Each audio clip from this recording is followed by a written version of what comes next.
Before vampires had fangs, Scotland had a dance you never survived. Deep in the shadowed forests of the Highlands, hunters told stories of beautiful women in green who appeared by moonlight, smiling, laughing, inviting men to dance.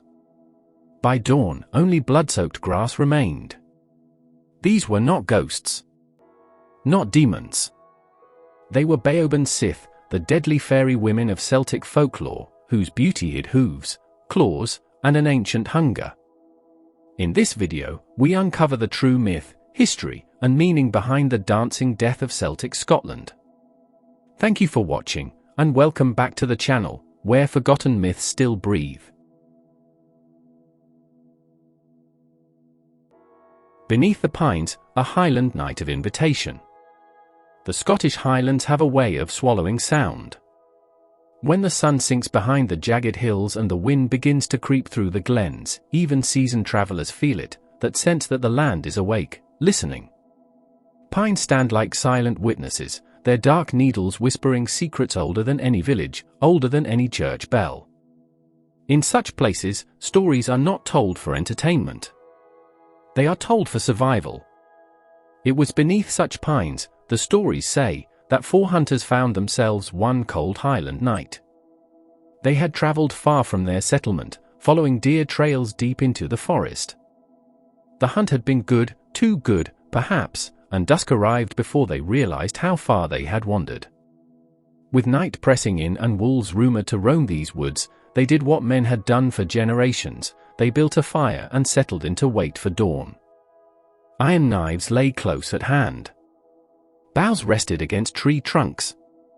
The men laughed, drank, and boasted of their skill, but unease crept between their words. The forest was too still. No owls cried. No animals stirred. Only the fire crackled, throwing flickering light onto the ancient trunks around them. As the night deepened, the cold grew sharper, gnawing at bone and spirit alike. It was then that one of the hunters spoke the words that would seal their fate.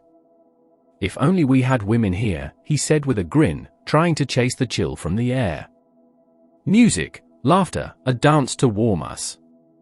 The others laughed, though one crossed himself, uneasy. In the Highlands, wishes spoken aloud were never harmless.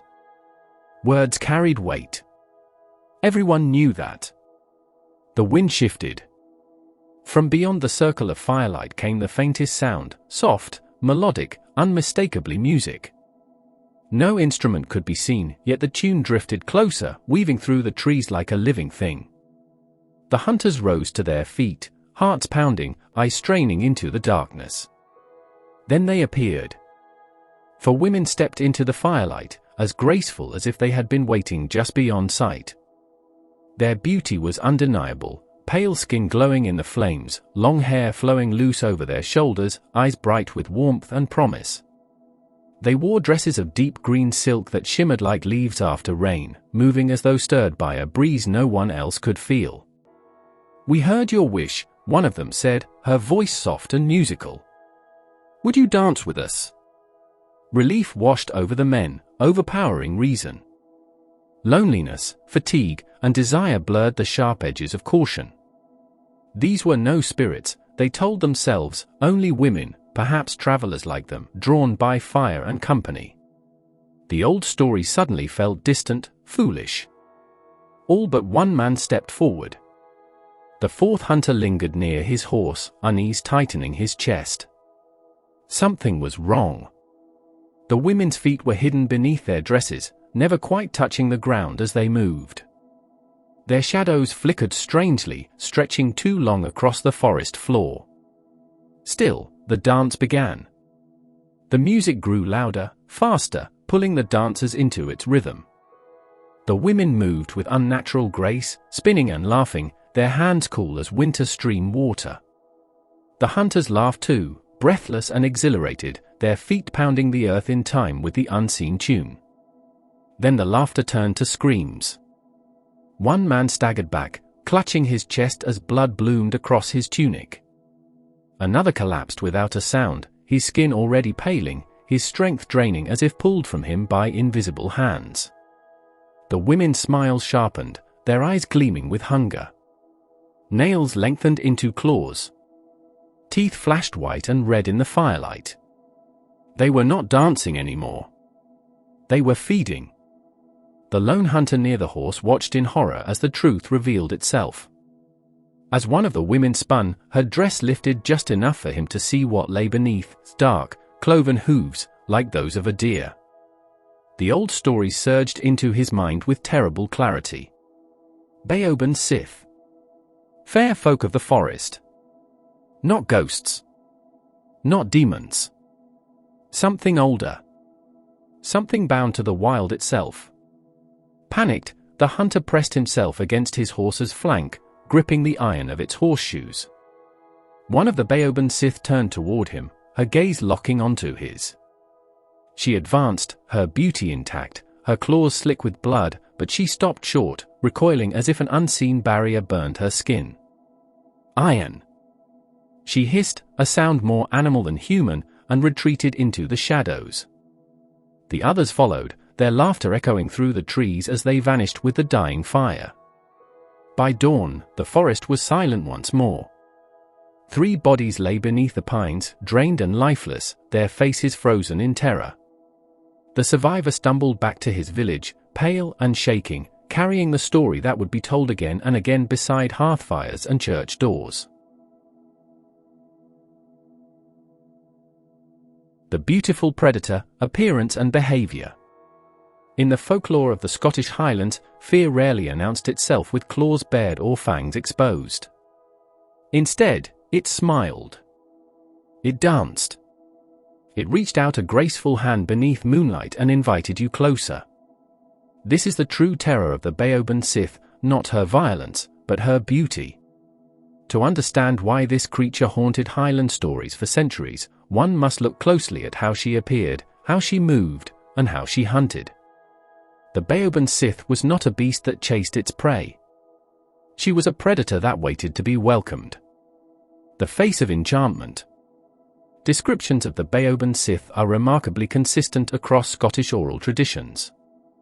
She appears as a young, stunning woman, often pale-skinned, with long flowing hair, sometimes golden, sometimes raven black.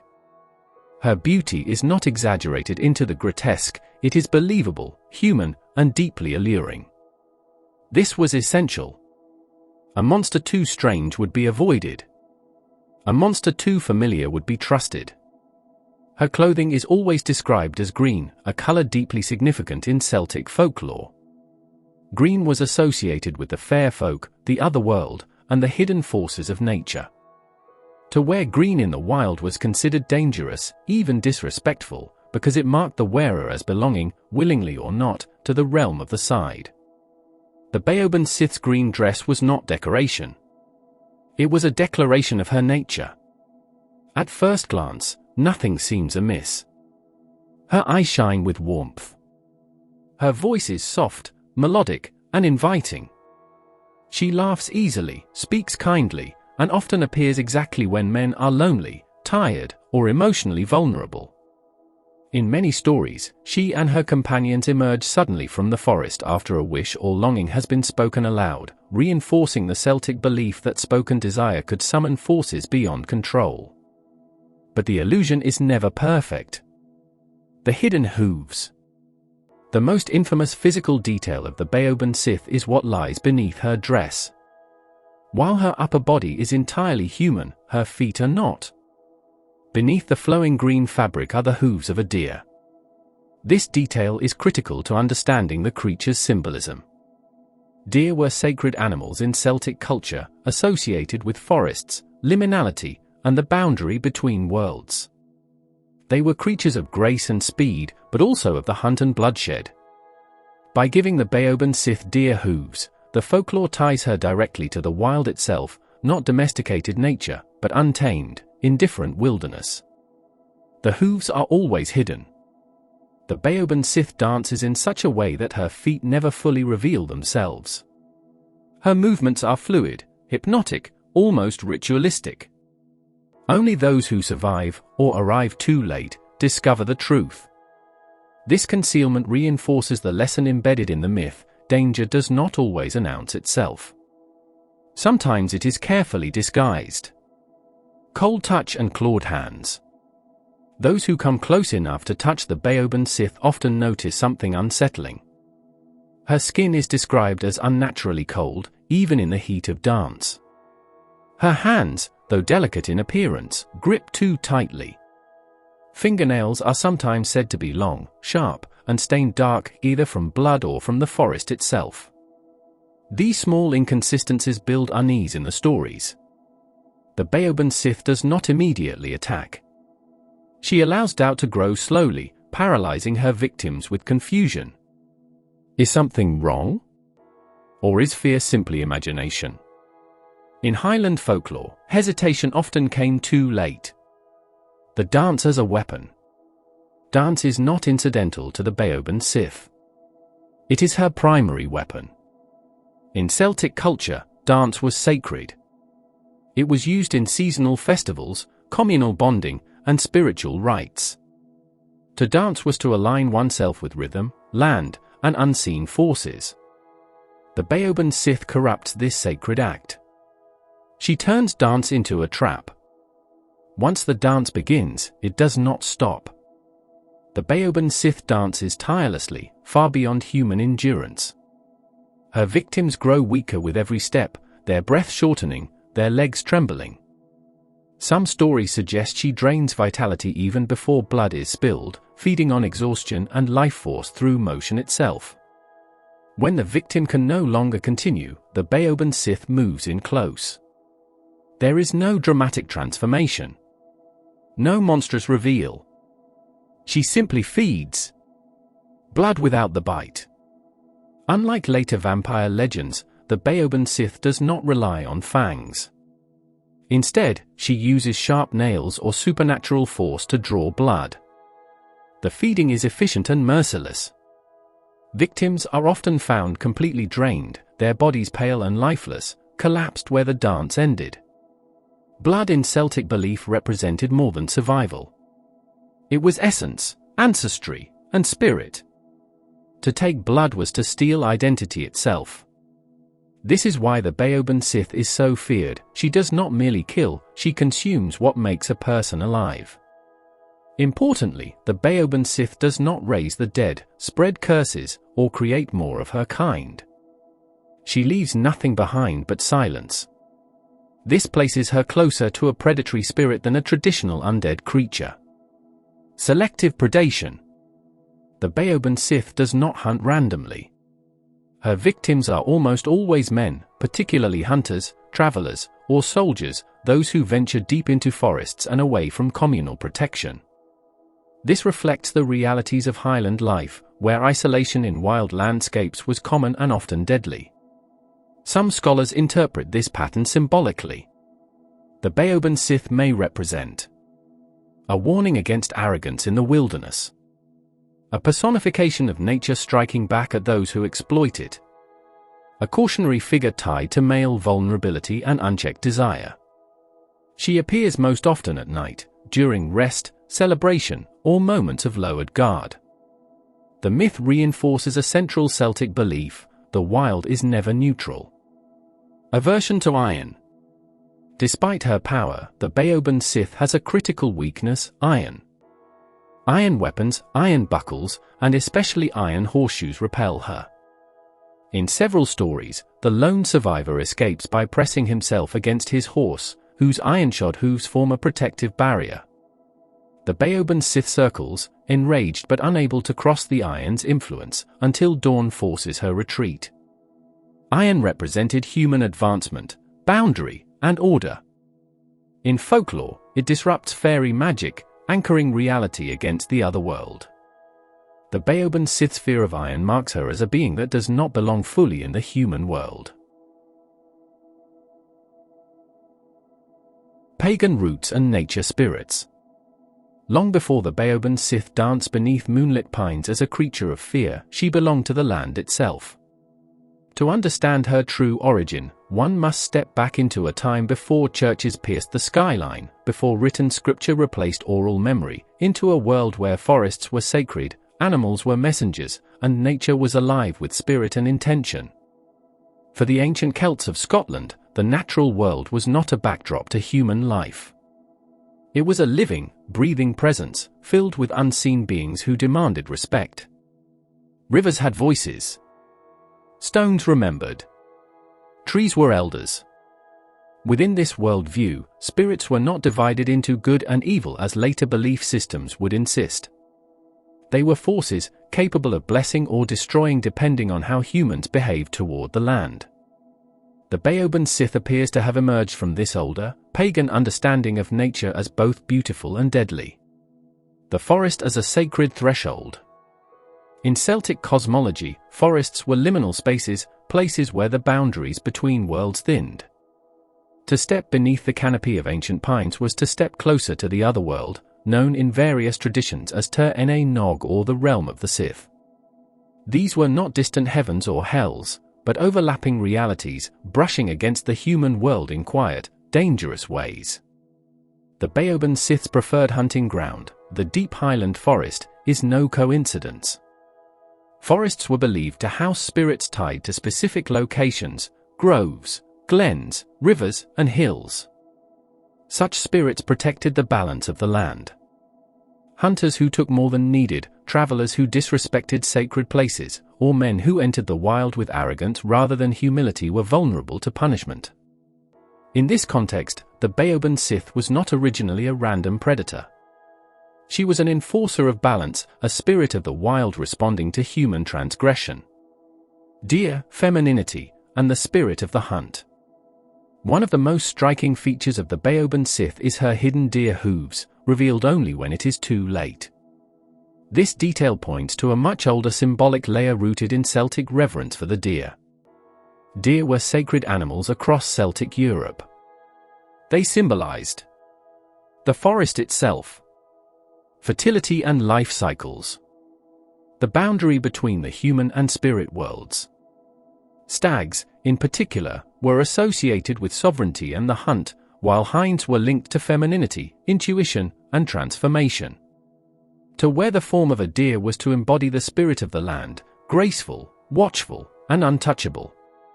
The Baobhan Sith's human upper form combined with animal lower limbs places her among theriomorphic spirits, beings that exist between human and animal, civilization and wilderness. She is not a monster wearing beauty. She is nature wearing a human face. Her targeting of hunters is especially significant. In early pagan belief, hunting was a sacred act requiring ritual respect. When hunting shifted from survival to sport or excess, myths began to reflect punishment rather than blessing. Dance as ritual, not seduction. Modern interpretations often portray the Baobhan Sith as a seductress, but this framing is largely a later distortion. In pre-Christian Celtic culture, dance was ritual. It marked seasonal transitions, honored spirits, and celebrated fertility and death as intertwined forces. The Baobhan Sith's dance was not meant to entice through lust alone. It was a binding ritual, a way of drawing humans into the rhythm of the other world. To dance with her was to step out of human time and into spirit time, where exhaustion meant surrender, and surrender meant death. Many Celtic spirits were believed to draw humans into endless dances, feasts, or games, only for days or years to pass in the mortal world. The Baobhan Sith's dance is a darker echo of this belief, where the price of crossing the threshold is paid in blood. Blood, in pagan belief, was not merely sustenance. It was life essence, power, and memory. By draining blood, the Baobhan Sith reclaimed what humans had taken from the land. Seasonal spirits and the cycle of death. Another possible root of the Baobhan Sith lies in seasonal death spirits. Pre-Christian societies understood death not as an ending, but as part of a continuous cycle. Life fed death, and death nourished life.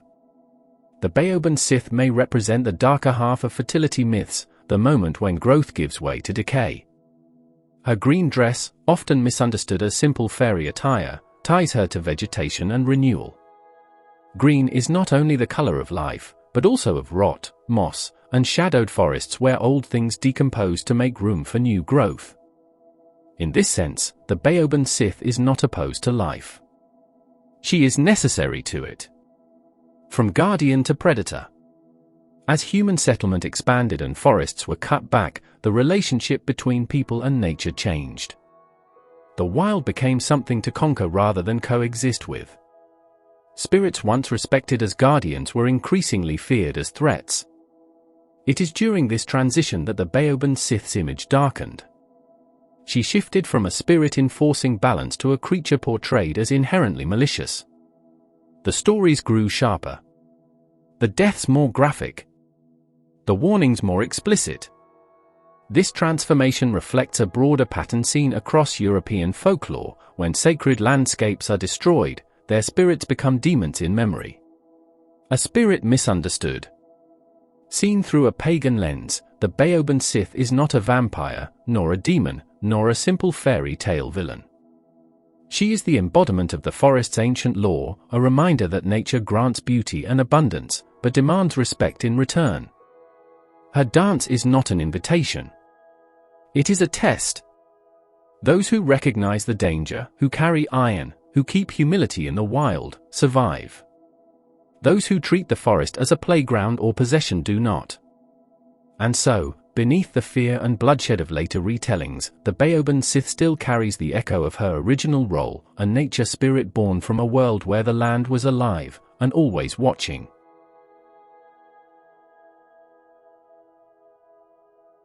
Christianity, demonization, and moral fear.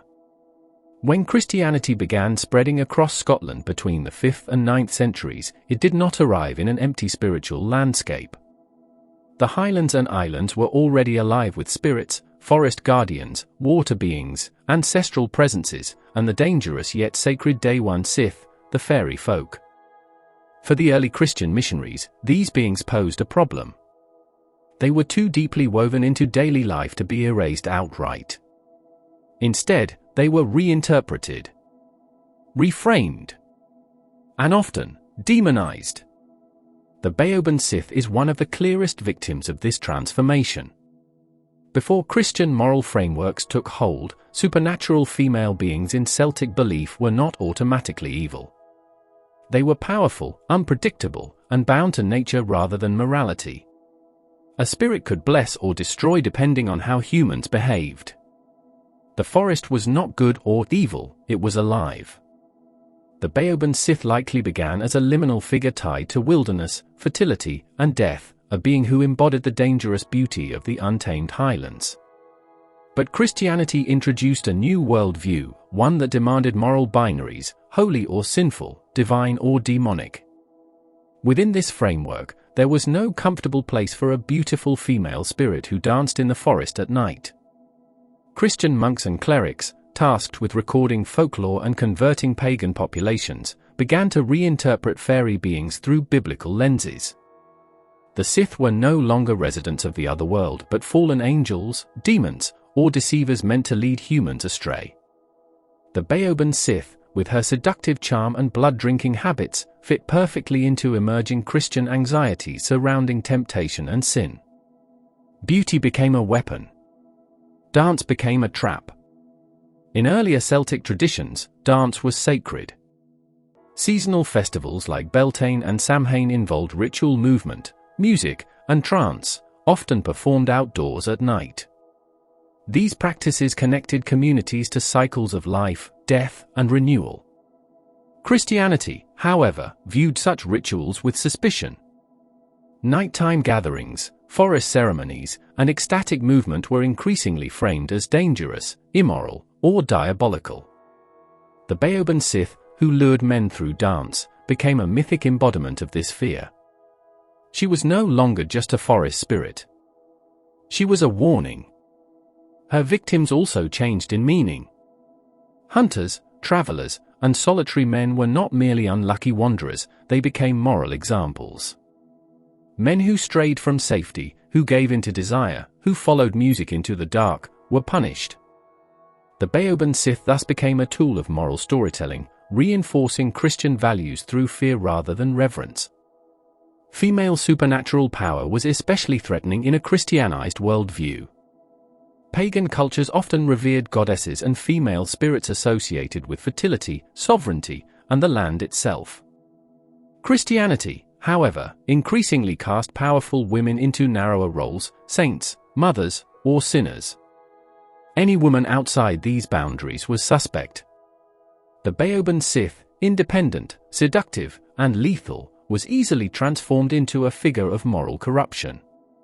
Her green dress, once symbolic of nature and the fairy realm, took on darker connotations. Green became the color of envy, temptation, and danger. Her beauty was no longer divine or inspiring, it was deceptive. Her dance was no longer ritual, it was seduction. Even her blood drinking, once a symbolic exchange of life force, was reframed as monstrous and unnatural. Ironically, Christianity did not erase belief in the Baobhan Sith, it preserved it by reshaping it. By casting her as a demon-like figure, church authorities acknowledged her power while redefining its meaning. Stories were allowed to survive so long as they served Christian morality. The Baobhan Sith remained in folklore not as a respected spirit, but as a cautionary tale whispered to keep people obedient, cautious, and close to the church. This transformation also explains why the Baobhan Sith lacks many traits of later Christian demons. She is not bound to hell, does not possess souls, and cannot be banished by prayer alone. Instead, she remains tied to iron, forests, and night, residual elements of her pagan origin that Christianity could not fully strip away. She exists in a grey space, feared, condemned, yet undeniably ancient. As monasteries became centers of learning, monks recorded local legends in manuscripts, often filtering them through Christian symbolism. The Baobhan Sith was described with increasingly vampiric and demonic qualities, aligning her with broader European fears of blood-drinking entities.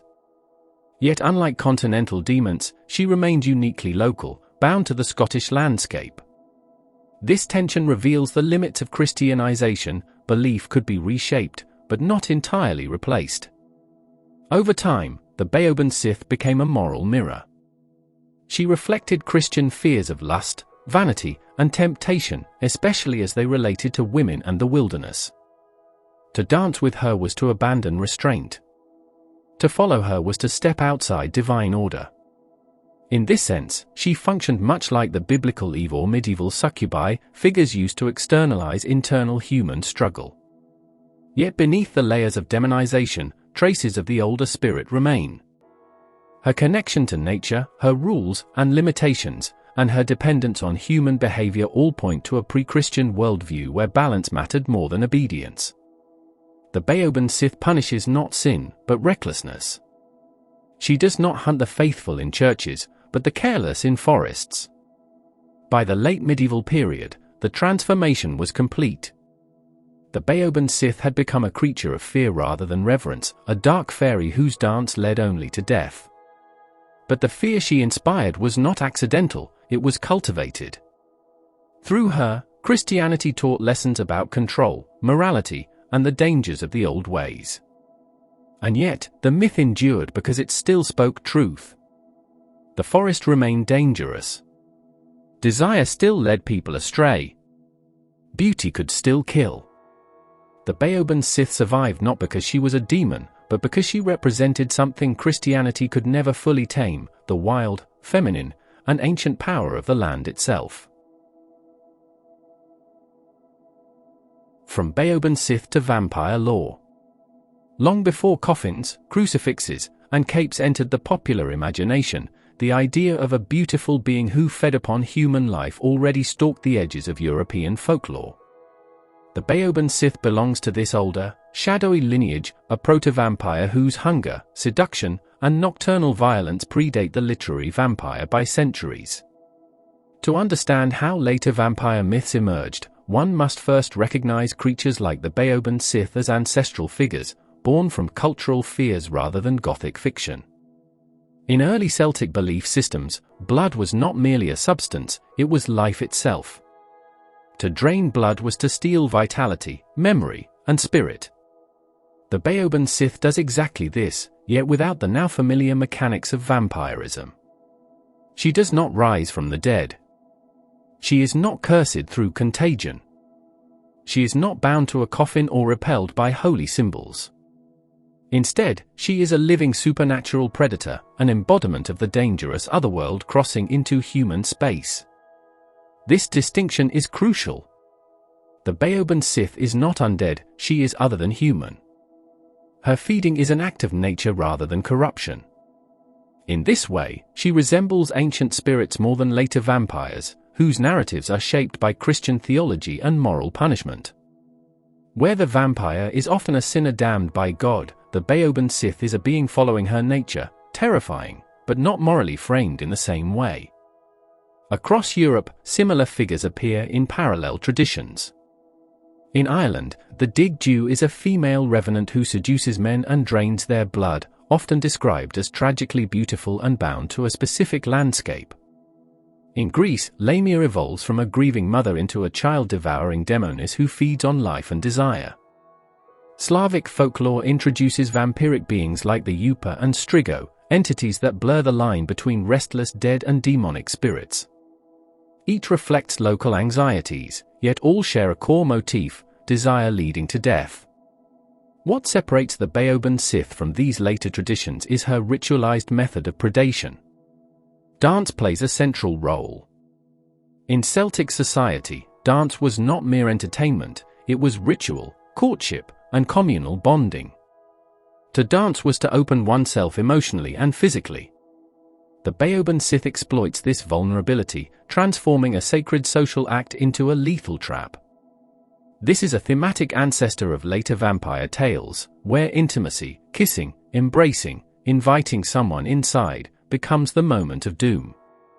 As Christianity spread across Scotland and Ireland, folklore underwent a profound transformation. Spirits once understood as part of the natural world were increasingly reinterpreted through a Christian moral lens. Fair folk became demons. Nature spirits became tempters. Female supernatural figures, in particular, were recast as embodiments of lust and sin. In this environment, the Baobhan Sith's seductive nature became more pronounced in retellings, emphasizing temptation rather than ritual danger. This shift laid critical groundwork for vampire mythology. By the medieval period, blood-drinking beings were no longer simply dangerous, they were morally corrupt. Feeding on blood became symbolic of spiritual decay. The undead vampire, rising from the grave, reflected Christian anxieties about improper burial, unresolved sin, and the fear of damnation. While the Baobhan Sith remained tied to forests and moonlight, her conceptual descendants began emerging from churchyards and crypts. Another vital link between the Baobhan Sith and later vampire lore is the presence of rules and weaknesses. Iron repels the Baobhan Sith just as garlic, holy water, and sunlight repel later vampires. These vulnerabilities functioned as cultural reassurance, proof that chaos could be resisted. They also reinforce social norms: carry iron, stay near community, avoid the wild at night. Vampire weaknesses would later echo these same functions, warning people against isolation, moral transgression, and nighttime wandering. By the 18th and 19th centuries, European writers began systematizing vampire lore. The aristocratic vampire, charming, predatory, refined, emerged in poetry and fiction. Though separated by time and geography, this figure bears an uncanny resemblance to the Baobhan Sith. Both are beautiful. Both rely on invitation. Both kill through closeness rather than brute force. The difference lies in framing. The Baobhan Sith remains a creature of folklore, while the vampire becomes a literary symbol of decadence, disease, and forbidden desire. Victorian authors, fascinated by folklore but disconnected from its original context, often stripped these beings of their cultural roots. Fairies became fantasy creatures. Vampires became monsters of romance and horror. In this process, the Baobhan Sith's deep connection to land, ritual, and seasonal cycles was largely lost. What remained was the aesthetic: beauty, blood, night, and death entwined. Yet traces persist. Modern fantasy frequently blends fairy lore with vampirism, reviving the idea of elegant, inhuman predators bound by ancient rules rather than divine curses.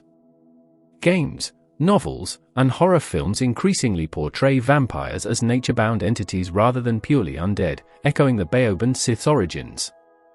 In these reinterpretations, the vampire is not always damned, sometimes it is simply other. Understanding the Baobhan Sith as a proto-vampire reshapes how we view the evolution of horror mythology. Vampires did not appear suddenly in Eastern Europe, they emerged gradually from older traditions that feared beauty, wilderness, and unguarded desire. The Baobhan Sith stands as a reminder that some of the most enduring monsters were never born in graves, but in forests, beneath moonlight, where music drifts and caution fades. In this sense, the Baobhan Sith never vanished. She merely changed her mask. Where once she danced among pine trees, she now glides through Gothic halls and candlelit chambers. But the lesson remains unchanged: death does not always come with claws or fangs. Sometimes, it arrives smiling, hand outstretched, asking only for a dance. The dancing death lives on. Even as centuries passed, the shadow of the Baobhan Sith did not vanish from Scotland. The forests where hunters once whispered warnings remained silent yet watchful, the ancient pines standing as guardians of secrets older than any monastery or stone circle. Though the old ways faded, the stories survived, passed from generation to generation, carried in whispers, in cautionary tales, and in the subtle warnings hidden in song and dance. To this day, the Baobhan Sith lives not only in legend but in the cultural imagination of a land that has never truly forgotten her. Modern travelers often recount strange experiences when wandering the Highlands. Hikers speak of fleeting glimpses, a woman in green slipping between the trees, her face beautiful yet unnervingly still, her laughter carried on the wind but never fully understood. Campers report music rising without source, a faint melody of pipes and fiddles, and an irresistible urge to dance that vanishes when the first hint of dawn appears. Though many dismiss these stories as imagination or alcohol-induced hallucinations, folklorists recognize in them echoes of the Baobhan Sith's enduring presence. The survival of these tales is more than superstition. They reveal how humans interact with the unknown and how myths can shape behavior and morality across time. In pre-Christian Scotland, the Baobhan Sith functioned as both entertainment and caution. Stories of her dance warned hunters of the dangers of venturing alone at night, of allowing desire or vanity to cloud judgment. A man who pursued pleasure heedlessly might find himself dancing with death, literally. These warnings were encoded in folklore so deeply that even as society changed, the core lesson remained: respect the forces beyond your understanding. Christianity's arrival in Scotland transformed the Baobhan Sith in subtle ways. Where she was once a nature spirit tied to the rhythms of forest and fertility, she became a symbol of moral danger. The dance became associated with sin and temptation. The green dresses that once connected her to the wild were reinterpreted as seductive and dangerous. Monks and storytellers reframed her as a creature to fear, a cautionary tale against lust and wandering into darkness. Even so, the original mythic resonance, the connection to the other world, the danger of hidden hooves, the power of iron, remained intact. In literature and popular culture, the Baobhan Sith has continued to inspire fascination. Modern horror writers, tabletop role-playing games, and filmmakers have drawn upon her legend as a proto-vampire, a being whose charm masks lethal intent. Unlike the vampires of later folklore, she does not rise from a coffin, nor does she spread a curse. Her power lies in her beauty, her grace, and her ability to lure men into a fatal dance. The subtlety of her horror, death concealed beneath enchantment, is what continues to captivate modern audiences. But perhaps the most interesting aspect of her survival is the way she exists in liminal spaces. The Baobhan Sith thrives at the edges of perception, in twilight forests, in stories told around the fire, in fleeting shadows glimpsed at the periphery of the eye. She embodies a tension between the known and the unknown, the natural and the supernatural. In this way, she is not simply a creature of history, she is a living reminder of the fragility of human perception. We are drawn to beauty, we are tempted by desire, and we are vulnerable to forces we cannot fully comprehend. Anthropologists studying Highland culture note that myths like the Baobhan Sith persist because they reinforce cultural memory. These stories encode lessons about survival, respect for nature, and social boundaries. By personifying danger in the form of a seductive, deadly fairy, the Baobhan Sith ensured that hunters, travelers, and villagers remembered the risks of wandering alone, of succumbing to desire, or of disregarding the sacredness of the forest. In this way, folklore operates not merely as entertainment but as an educational tool, a kind of oral, narrative-based survival guide. Even in contemporary Scotland, echoes of the Baobhan Sith appear in festivals, art, and literature. Artists paint women in flowing green silk with hidden hooves, musicians compose eerie melodies that hint at dancing footsteps in the mist, and writers retell her story with fidelity to both terror and beauty. Tour guides in the Highlands occasionally weave her tale into nighttime excursions, delighting and terrifying audiences with the cautionary thrill of a dance that could, centuries ago, have meant death. These modern reinterpretations show the resilience of myth. It adapts, yet remains true to its emotional core. The Baobhan Sith's legacy is not only an entertainment or warning, it is a testament to the power of cultural imagination. In a world increasingly illuminated by screens and electric lights, the forests of the Highlands remain places where the imagination can still wander into the unknown. Here, the story of the dancing death reminds us that even in a rational age, the human psyche responds to mystery and beauty intertwined with danger. She represents the allure of what we cannot control, the thrill of encountering the unknown, and the respect that must accompany curiosity. As night falls over the Scottish Highlands, the wind through the pines carries a faint melody. Some say it is the Baobhan Sith dancing once more, waiting for the careless, the tempted, and the unwary. Perhaps she is gone. Perhaps she never truly existed outside of story. Yet in every whispered tale, every shadow flickering under moonlight, every echo of a distant laugh in the forest, the dancing death lives on, a reminder that some legends never die, and some dangers remain timeless. Ultimately, the Baobhan Sith endures because she embodies the complex interplay between human desire, nature's wildness, and the unknown. She is a mirror to our own impulses, fears, and fascination with death wrapped in beauty.